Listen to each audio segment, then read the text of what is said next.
sometimes you need to be the villain in someone else's story for you to have peace. Hello and welcome to Kitchen Table Advice. My name is Paola and I am the host of this podcast.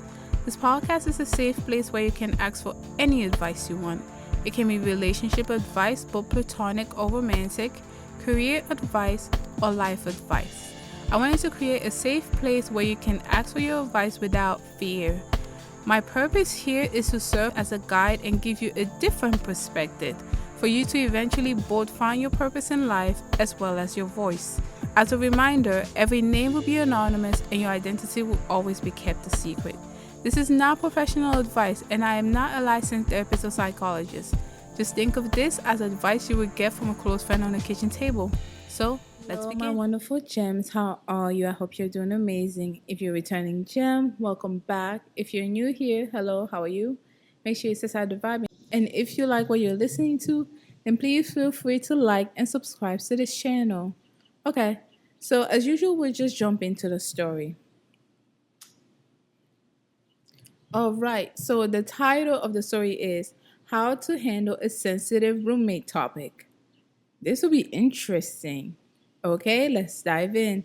I live in a house with 7 people: 24-year-old man, 27-year-old woman, 31-year-old man, 37-year-old woman, no, 30-year-old woman, another 30-year-old woman, a 35-year-old woman, and a 23-year-old woman. And everything was great until the 7th one moved in. Is the 7th one the 23-year-old woman? Okay, let's just dive in. Now, every day there is a sink full of dishes, dirty clothes, food spots all over the floor, blood all over the bathroom during that time, and just blatant disrespect for everyone in the house. All her washcloths and towels smell of old mold. She has strong BO as well. We have tried time and time again to discuss with her in the best way we can, and she says she can't clean because of her anxiety and depression is too severe, yet refuses to take medication or seek therapy to help. She also continuously says that dishes/mess are not hers. But I live on the main floor with the kitchen. I see it and I watch the spills happen. It's quite literally always her. I mean, duh. If the house was clean before she moved in, now it's dirty. There's only one common denominator. Okay. We recently had noticed the landlord would be coming and she was away on a trip. We told her he had to enter her room and she said, "Oh, it's messy. I had XYZ and couldn't clean it, but okay." And it was close to a hoarding situation in there. This puts us at risk of losing two our $2,200 damage deposit. $2,200 for a deposit? Parentheses, I wish I was kidding. And the landlord has threatened to make a lease change, stating we have to have a professional cleaning service to the home every 2 weeks on our dime. This was never ever a problem before, and it's becoming really hard to live in the conditions, but I don't want to push her past her mental limit. Have any of you experienced this? And if so, what can I do to better handle it in a gentle enough way that she gets the point across? The other roommates are reaching the breaking points, and we don't expect perfection, but something's got to give. Oh my gosh, kick her out. Okay, listen. I think I've said this before, and I said this again, and it's really on. And I don't mean to be mean. I definitely understand mental health, and I love the fact that our society is now more open to talk about it, and people who are struggling with mental health are able to voice their concerns and were able to accommodate. However, not to be that person, but you cannot push your burden on someone else. I understand she has anxiety and she has depression, and sometimes giving some symptoms she can't properly clean. I get that. I get that. But you are sharing a space with other people. She is sharing a place with other people. It sounds harsh. It sounds mean. But like you said, something's got to give. You have to kick her out.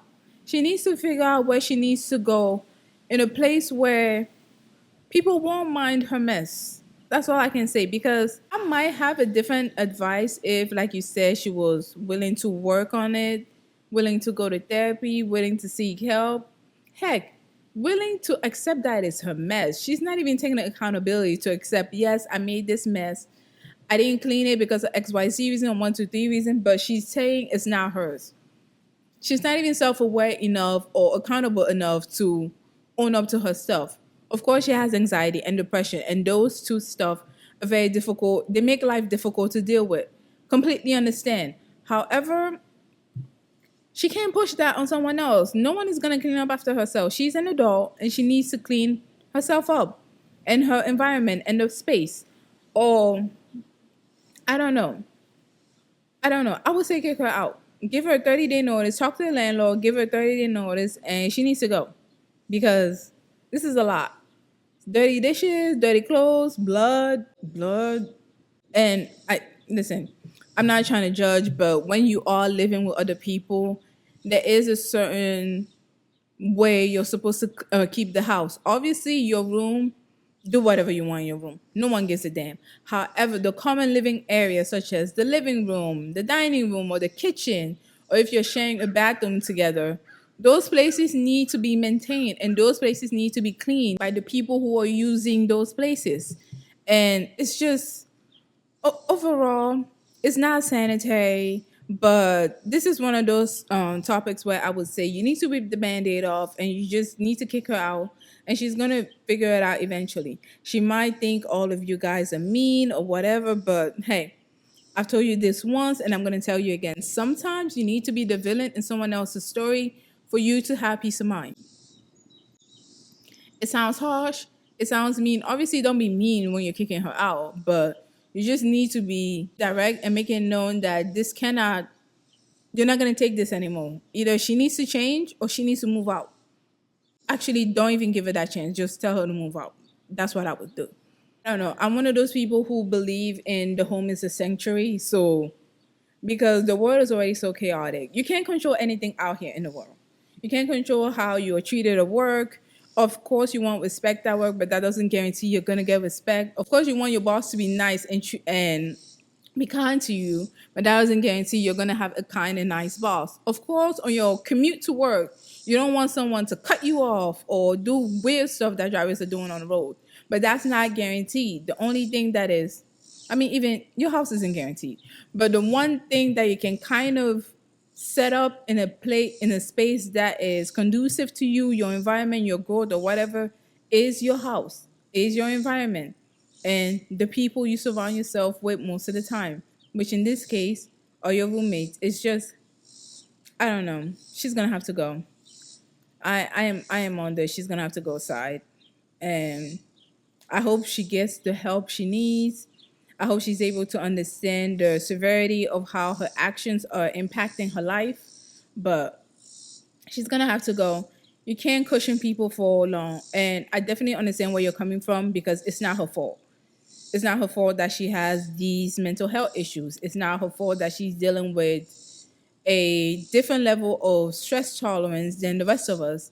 It's not her fault, but you also cannot just pretend like this isn't a big issue. You also cannot pretend like this isn't affecting you in a way. It's just because if this continues, I don't know, maybe everyone's gonna be depressed in the house. Kind of, I'm kind of reaching with that, but yeah, yeah. I feel bad for you, and I feel bad for your roommate, but that just can't go on. I'm sorry. All right. So it's probably not the advice you wanted, but as usual, I'm not gonna give you the advice you want. I'm gonna give you the one that you need. And in this case, this is a case where something's gotta give. She needs to be out for you to have peace of mind. And if that means you kick her out and be the villain, that's what you gotta do. All right. So thank you so much for this episode. Please let me know what you thought in the comment section below. And as usual, We get some of our stories. This one was actually from Reddit, but we get most of our stories on our website, which is kitchentableadvice.com. That's where we get most of our stories, as well as business inquiries.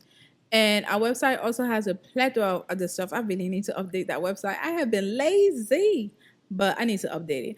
Our website has a plethora of other stuff. We have blogs. We talk about philosophical and social issues. We have art that I just call weird contemporary art, as well as poems that just take a turn.